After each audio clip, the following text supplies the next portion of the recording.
buen propósito que pudiéramos tener con nuestras vidas. Pero antes de Nehemías, segundo de Crónicas, Esdras, Nehemías. Bueno, pues vamos a orar. Padre Celestial, en esta hora te agradecemos por la vida que nos das, te agradecemos por tu bondad, por tu misericordia infinita y te agradecemos porque podemos estar en tu casa de oración, alabando, bendiciendo tu nombre. Y en esta hora, Señor, te rogamos que hables a nuestras vidas por medio de tu palabra. Oh Dios, te pedimos que nos enseñes a valorar y atesorar tu palabra, Señor, a ponerla por obra para que nuestra vida sea agradable a ti. Te lo pedimos en el nombre de Jesús. Amén. Bueno, Esdras capítulo 7, versículo 10. Vamos a darle lectura nuevamente. Dice así la palabra de Dios. Porque Esdras había preparado su corazón para inquirir la ley de Jehová y para cumplirla y para enseñar en Israel sus estatutos y decretos. Primeramente, hermanos, ¿quién era Esdras? Vamos a ver, ¿alguno de ustedes algo que me pueda decir sobre Esdras? ¿Quién era Esdras? No. Aunque podríamos decir también que sí, pero más. Esdras es sacerdote, ¿verdad? Les digo que podríamos decir que sí, porque al final de cuentas recibió el mensaje de Dios y lo escribió en un libro, entonces, aunque no es un profeta, en el sentido de que hablaba sobre el futuro, o en que seguía la función profética de hacer el llamado al arrepentimiento. Pero al final de cuentas todos los escritores del Antiguo Testamento son profetas y los escritores del Nuevo Testamento son apóstoles o son compañeros de un apóstol, como en el caso de Lucas y de Marcos, son compañeros de los apóstoles. Bueno, entonces Esdras era un sacerdote, como bien dice Roberto. Esdras era también escriba, ¿sí? Un escriba es una persona que se dedicaba a copiar la Biblia. En aquellos días no había copiadoras, no había imprentas, no había nada de la tecnología que tenemos hoy. Entonces la Biblia se copiaba a mano. Bueno, los libros que estaban escritos, no estaba la Biblia completa, pero se copiaban a mano. Entonces los escribas eran las personas encargadas de hacer este trabajo y lo tenían que hacer con mucha diligencia. No podían faltarles una letra porque lo que estaban escribiendo era la palabra de Dios. No podía faltarles una letra o un acento, nada les podía faltar.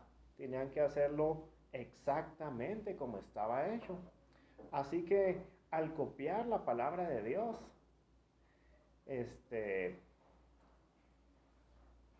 aprendían demasiado, ¿verdad? Al estar haciendo este trabajo, aprendían, ¿sí? Eran gente muy estudiosa que era experta en interpretar la palabra de Dios. Entonces, recordando un poquito también, el pueblo de Judá, ¿sí? La nación de Judá, fue desterrada de su tierra por causa de sus pecados y fueron cautivos en Babilonia. Y Dios les dijo, van a estar 70 años cautivos y después los voy a traer de nuevo a la tierra que le prometí a sus padres. Así que cuando pasan los 70 años del cautiverio, viene el rey de Persia juntamente con el rey de Media. El rey de Persia se llamaba Ciro y vencen a los babilonios. Y entonces le dicen a los judíos, ustedes pueden regresar a su tierra, son libres de regresar, ¿sí? Y también regresen y reconstruyan el templo de su Dios. Entonces hay 3 regresos principales, ¿verdad? Aunque pues luego puede emigrar una familia, otra familia, pero hay veces que hay una migración masiva, ¿verdad? Como cuando vinieron miles de centroamericanos, cruzaron la frontera en Chiapas y querían ir a Estados Unidos. Algunos llegaron a los Estados Unidos, otros se quedaron en México en diferentes ciudades y agarraron un trabajo o se dedicaron a otras cosas, ¿verdad? Entonces, tres migraciones masivas del pueblo de Judá de regreso a su tierra, ¿sí? La primera, más importante en cuanto a cantidad de judíos que regresaron a Judá, es bajo Zorobabel, ¿verdad? Esta fue en el año 538 a.C., cuando Ciro era el rey de Persia. Y esta la vemos en el primer capítulo del libro de Esdras. Pues ahí se nos habla de Zorobabel y que regresa con varios judíos. Pasado el tiempo, pasan aproximadamente 80 años y hay una segunda migración o un segundo retorno bajo Esdras. Entonces estamos hablando de quién es Esdras. Esdras es quien dirige el segundo grupo de judíos que regresan a su tierra. En esos 80 años pudieron emigrar algunas familias de manera independiente, ¿verdad? Pero estamos hablando de los retornos principales de grupos grandes de personas. 80 años después ya el rey ya no era Ciro, ahora era Artajerjes, ¿verdad? Y Esdras, como sacerdote y escriba, regresa a Judá y a Jerusalén con el propósito de enseñarle al pueblo la ley de Dios. Entonces va Esdras, y Esdras dice en el versículo 7, con él subieron a Jerusalén algunos de los hijos de Israel y de los sacerdotes, levitas, cantores, porteros y sirvientes del templo. Entonces van estas personas juntamente con él, ¿sí? Gente del pueblo, pero también específicamente sacerdotes y levitas. Los levitas eran gente que trabajaba juntamente con los sacerdotes, ¿verdad? Hacían las funciones de ser los músicos, los cantores, de ser los porteros del templo, no de cualquier casa, del templo, ¿verdad? Y otras funciones dentro del templo. Y el tercer retorno, 13 años después, son fechas aproximadas, es con Nehemías, cuando Nehemías va a reconstruir el muro de Jerusalén. De hecho, el libro de Esdras y Nehemías en la Biblia hebrea eran un solo libro, estaban los dos libros juntos. Y hay capítulos de Esdras escritos en Nehemías, hay capítulos de Nehemías escritos en Esdras, ¿verdad? Y se menciona a Esdras en Nehemías también. Entonces vemos que Esdras es quien dirige el segundo retorno. Esdras es un escriba y Esdras también es un sacerdote.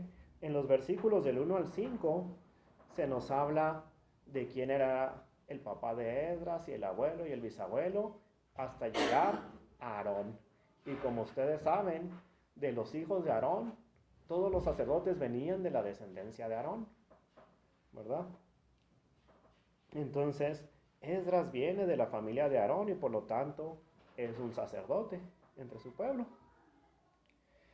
Bueno, pues en el versículo que nos ocupa en nuestro estudio, versículo 10 dice, porque Esdras había preparado su corazón. Lo primero que tenemos que hacer es preparar nuestro corazón, ¿sí? Para escuchar la Biblia, para estudiar la Biblia, hay que preparar nuestro corazón. Cuando venimos al templo a escuchar la palabra de Dios, muchas veces no traemos el corazón preparado. A veces traemos preocupaciones, a veces tenemos corajes, envidias. Venimos al templo, pero venimos discutiendo con la esposa que los niños no están limpios, que por qué tan tarde, que por qué te pusiste ese vestido, etcétera, etcétera, ¿verdad? A veces venimos regañando a los niños o los niños vienen haciendo berrinche porque Entonces hay que preparar nuestro corazón, tanto para estudiar la Biblia como para venir a la casa de Dios a escuchar la Biblia. Hay que preparar nuestro corazón. ¿Cómo preparamos nuestro corazón? Bueno, hay varias maneras, ¿sí? Para empezar, si tengo el culto temprano, pues el sábado no me desvelo, Porque si me desvelo, que con la película, que con la fiesta, que con el box, pues voy a andar cabeceando, ¿verdad? No voy a tener una mente lista para, para aprender lo que Dios quiere enseñarme. Bueno, preparamos nuestro corazón con oración, ¿verdad? Hablando con Dios, diciendo, Dios, quiero ir a tu casa, quiero estudiar tu palabra, enséñame, Dios. Hay que orar para preparar nuestro corazón, para recibir la palabra de nuestro Dios. Luego también hay que hacer confesión, ¿sí? En nuestra oración hay que ponernos a cuentas con Dios, ¿verdad? Hay que pedirle a Él que nos perdone, hay que pedirle a Él que nos limpie, que nos santifique. Luego está uno leyendo, pero hay cosas en su mente, en su corazón, que no lo dejan ni siquiera prestar atención, ¿verdad? Yo sé que lo que te digo no funciona así. A veces puedo estar yo leyendo la Biblia, pero estoy enojado por la situación de mi país, etcétera, etcétera, ¿no? Estoy molesto con el gobierno, estoy molesto con no sé qué. Y entonces, aunque estoy leyendo, nada se me queda porque estoy pensando en cómo afecta no sé qué cosa, ¿verdad?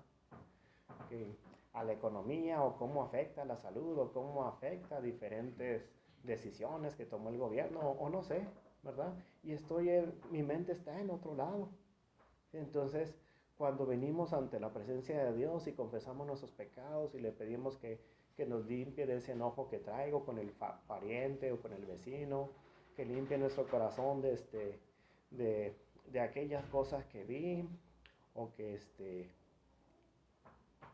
leí, que son contrarias a la voluntad de Dios, o de esa música que escuché y que se me quedó malas ideas en la cabeza, en el corazón. Entonces, cuando confesamos nuestros pecados y Dios nos limpia, entonces ahora sí podemos aprender, ¿verdad?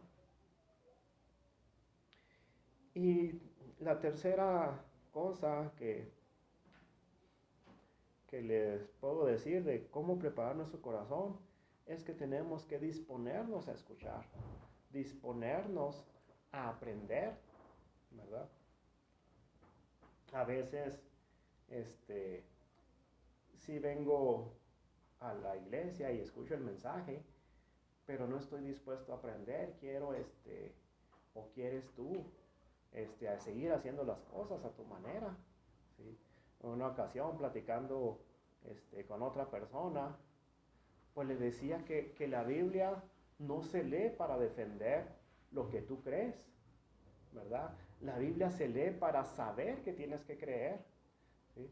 Porque yo ya creo esto, y entonces cuando leo la Biblia quiero que la Biblia se encaje a lo que creo, o quiero usar la Biblia para defender lo que yo creo, aunque eso que yo creo esté equivocado, pero yo lo interpreto a la palabra de Dios, a lo que yo creo, y entonces quiero seguir creyendo lo que creo, ¿verdad? Podemos encontrar muchos ejemplos cuando la Biblia nos habla de los hermanos de Jesús, y luego la gente dice, no, este hermano se refiere a primos o a otra clase de parientes, ¿verdad? Porque no quieren creer que María tuvo más hijos antes que Jesús, ¿verdad? O cuando la Biblia nos habla de que Dios escogió antes de la fundación del mundo, pero lo quieren cambiar a que no, es que Dios ya sabía quiénes iban a aceptarle y quiénes no. No, no es el hombre quien acepta, es Dios quien escoge a los que le han de aceptar. Es Dios quien escoge a los que va a transformar, a los que va a cambiar. Entonces, cuando debemos estar dispuestos a que Dios nos hable, debemos estar dispuestos a escuchar y a corregir lo que tengamos que corregir. Ese es un corazón que va preparado. Bueno, Esdras dice la palabra de Dios que preparó su corazón, número uno, para inquirir la ley de Jehová. Otras traducciones dicen para estudiar la ley de Jehová, para conocer la ley de Jehová. Esas son palabras que entendemos mejor que inquirir, ¿verdad? A eso se refiere, inquirir la ley de Jehová. Número uno, para inquirir, para aprender, para estudiarla, para interpretarla, para entenderla. ¿Qué cosas podemos hacer con la palabra de Dios? Pues primeramente leerla. No podemos aprenderla si no la leemos, ¿verdad? Hay que leerla. Y el que no sabe leer, bueno, pues hay que escucharla. Ahora existen la Biblia en audio, ¿verdad? Pues ya desde el celular uno puede ponerse a escuchar la Biblia. Dice alguno, bueno, pero ¿cómo le puedo hacer para... Si no sabe leer, ¿cómo va a encontrar la Biblia en audio, verdad? Bueno, hay otras maneras, ¿no? Pues puede poner un CD en el estéreo, o sus hijos le pueden enseñar a cómo meterse a la Biblia, ¿verdad? Y la puede escuchar. Igual cuando asistimos a un culto, pues también la escuchamos las lecturas, escuchamos la predicación. Entonces, hay que leerla, pero también hay que estudiarla, ¿verdad? No solamente leer, estudiarla. Casi por lo regular usamos la Reina Valera del 60, es la Biblia que se usa en la mayoría de las iglesias evangélicas de habla hispana. Reina Valera del 60, y Reina Valera del 60 usa un español antiguo y que es de España.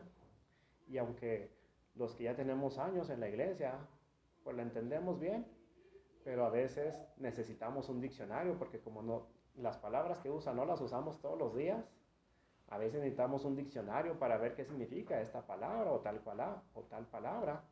También le podemos preguntar a los pastores, a los maestros, oye hermano, pues la Biblia dice aquí, pero estas palabras no las entiendo. Bueno, pues esto es así. Y tomas nota en tu cuadernito porque si no se te va a olvidar.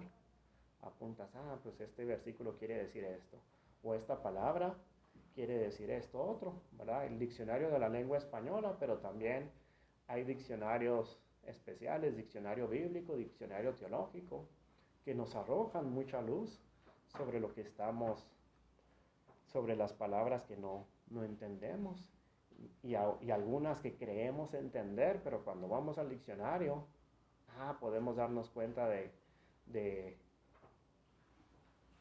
algo más que no estábamos captando con una leída superficial. Existen también en la Biblia, tienen referencia, usted está leyendo un versículo, pero hay una letrita por ahí chiquita que si la vemos abajo ya nos dice otro versículo que habla de algo relacionado con lo que estamos leyendo. Entonces podemos ir a otro pasaje para tener más luz sobre lo que estoy leyendo, ¿sí? Y una cosa más, memorizarla, ¿verdad? ¿Cuál fue el último versículo que se memorizaron o el último pasaje que se memorizaron? ¿Fue la semana pasada? ¿Fue el mes pasado? ¿Fue el año pasado?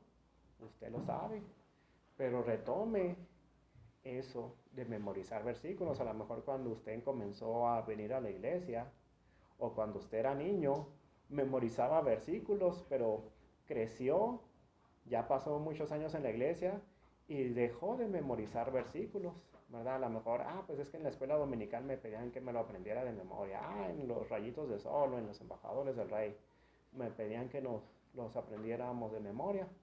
Retome esa disciplina de aprenderse algunos versículos de la palabra de Dios de memoria, ¿sí?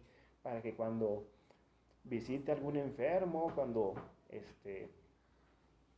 visite a algún familiar, pueda decirle, mire, me aprendí este texto que dice esto, ¿verdad? La palabra de Dios dice esto, entonces esto se aplica a tu situación, ¿sí? Tú confía en el Señor porque Él dice en su palabra que no te dejará ni te desamparará. Es que dice la Biblia que Dios envió a su Hijo al mundo para salvar a los pecadores, y el apóstol dijo, de los cuales yo soy el primero. Aprenda la Biblia de memoria también, hermano, pasajes o pequeños versículos o grandes porciones y su mente le da para más. Entonces dice, pues, que Esdras preparó su corazón para aprender la ley de Dios, número 1. Número 2, para cumplirla. No nos sirve de nada estar memorizando, estar aprendiendo, estar estudiando la Biblia si eso no va a cambiar mi vida, si voy a seguir viviendo a mi manera, ¿sí? El propósito de estudiar la Biblia es para vivir conforme a lo que en ella está escrito, ¿sí? Y aún puedo saber que la Biblia dice que no temáis, dice el Señor, porque yo estoy contigo, pero si yo vivo con miedo, ¿cuál es el asunto? Entonces, aunque yo sé que la Biblia dice que Dios está conmigo, parece que no creyera que Dios está conmigo porque vivo con miedo. Miedo de que si me quedo con trabajo, de qué voy a vivir. Miedo de que si me asaltan, miedo de que si me golpean, miedo de la oscuridad. Aún adultos hay que tienen miedo de la oscuridad. Decíamos, eso es cosa de niños, pero hay adultos que viven en miedo de la oscuridad, ¿verdad? Y de diferentes maneras, ¿verdad? Podemos pensar. Entonces, la palabra de Dios nos dice en el libro de Santiago que debemos de ser hacedores de la palabra, no solamente oidores, ¿verdad? Entonces, dice, bueno, ustedes van a la iglesia, escuchan la palabra de Dios, eso es bueno, pero tienen que hacerlo. Hay que ser hacedores, hay que ponerlo en práctica. ¿Sí? Dijo el salmista, lámpara es a mis pies tu palabra y lumbrera mi camino. Entonces la Biblia nos ilumina en el camino de la vida. ¿Cómo debemos de vivir la vida? Pues como la palabra de Dios nos enseña. ¿Sí? Entonces preparemos nuestro corazón para cumplir la palabra de Dios. Jesucristo contó una parábola, ¿sí?, acerca del hombre sabio y del hombre necio, ¿se acuerdan? Uno de ellos construyó su casa sobre la roca, pero otro la construyó sobre la arena y cuando sopló el viento, la casa se cayó, ¿verdad? ¿Y qué dijo Jesús? ¿Qué comparación hizo? Dice, quien escucha mi palabra, pero no la hace, es como ese hombre tonto, ese hombre imprudente que construyó su casa sobre la arena. ¿Sí? Cuando se construye una casa, pues empieza a escarbar hasta llegar a lo sólido, a donde están las rocas, y desde ahí se empiezan a construir los cimientos. Entonces este hombre no escarbó lo suficiente, ahí nomás escarbó poquito y hizo un cimiento que no estaba sentado en la roca, sino ahí nomás por encimita. Así que cuando vino el viento, se cayó la casa. Cuando vino la lluvia, se cayó la casa. Lluvia la que cae del cielo, no empiecen.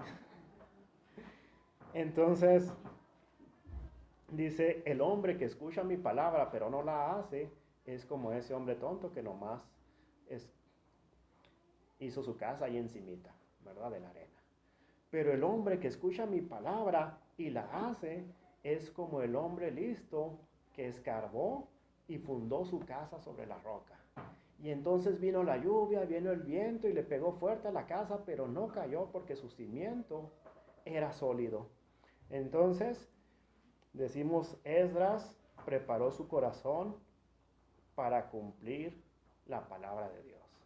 Entonces, número 1, estudiarla.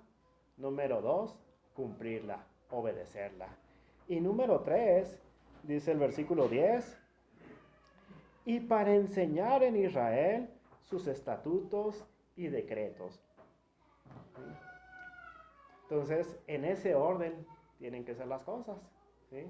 Preparar nuestro corazón para estudiar la Biblia, obedecer la Biblia y enseñar la Biblia. A veces hay gente que quiere enseñarla, pero ellos no la obedecen.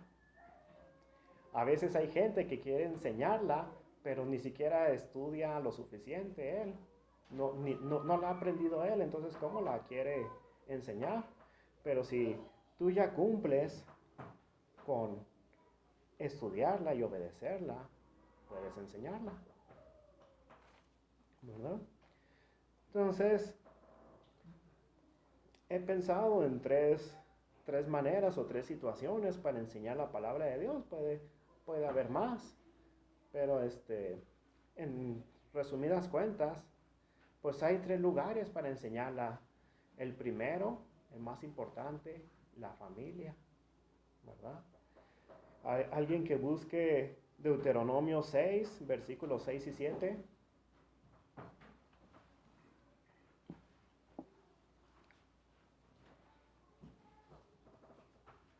6 y 7 del Ajá. 6. Así es. Dice la palabra del Señor. Y estas palabras que yo te mando hoy estarán sobre tu corazón. Sobre tu corazón, y las repetirás a tus hijos, y hablarás de ellas estando en tu casa y andando por el camino, y al acostarte y cuando te levantes. Ok, entonces Dios le dice a los hombres, a los padres de familia, a los cabezas del hogar, que les dice, estas palabras que yo te mando hoy van a estar en tu corazón, deben de estar en tu corazón, no las deseches. Estarán sobre tu corazón y las vas a repetir a tus hijos, ¿verdad? Le dice, háblaselas a tus hijos.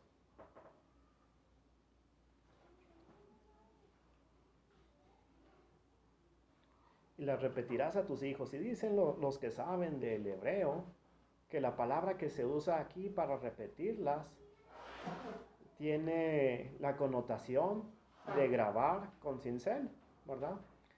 En aquellos días, pues se escribía mucho sobre las piedras con un cincel y un martillo, y se escribían. Entonces, tiene esta connotación y además dice que se repite la palabra 3 veces, ¿verdad? Podríamos traducir este pasaje, estas palabras que yo te mando hoy, se las grabarás, se las grabarás, se las grabarás a tus hijos. Entonces no era solamente repetírselas así como contar un chiste o contar alguna historia, sino era repetirlas con el propósito de que a los hijos se les quedaran grabadas en su mente, en su corazón, la palabra de Dios. Entonces, hay que enseñar la palabra de Dios a nuestra familia, a nuestros hijos, a nuestros hermanos, ¿sí? Otro lugar, otra situación es la iglesia, ¿verdad? Venimos a la iglesia, hay maestros, hay predicadores y enseñan la palabra de Dios a la congregación. Hay que enseñarla, ¿verdad?